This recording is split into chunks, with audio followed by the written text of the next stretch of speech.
కల్కి 2898 ఏడీ సినిమా చూస్తున్న సమయంలో చేసిన అల్లరి తన జీవితంలో మరే రోజు చేయలేదని చెప్పారు రేణు దేశాయ్.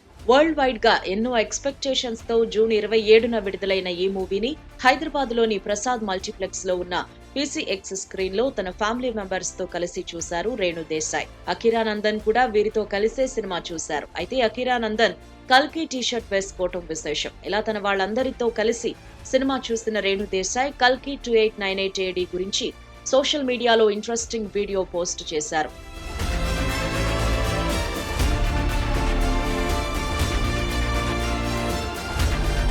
తాము కల్కి హార్డ్ కోర్ ఫ్యాన్స్ అని, ఇలాంటి విలువైన సినిమా ఇండియన్ ఫిల్మ్ ఇండస్ట్రీలో ఇప్పటి వరకు రాలేదని చెప్పారు రేణు దేశాయ్. సినిమా చూస్తూ సంతోషంగా అరిచి చాలా కాలం అయిందని, కల్కి మూవీ చూస్తున్నంతసేపు తన ఆనందానికి అవధుల్లేవని అన్నారు. సినిమాలో ప్రతి సీన్ గూస్ బంప్స్ వచ్చేలా ఉందని, దీంతో అరిచి అరిచి తన గొంతు పోయిందని రేణు దేశాయ్ చెప్పారు.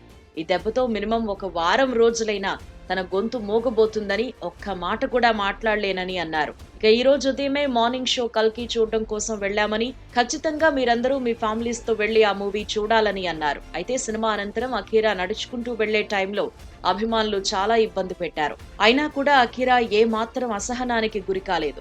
ఏదేమైనా కల్కి సినిమా చూసిన తర్వాత రేణు దేశాయ్ తన ఆనందాన్ని అందరితో పంచుకోవటాన్ని మూవీ లవర్స్ కూడా ఎంతో పాజిటివ్ గా రిసీవ్ చేసుకున్నారు.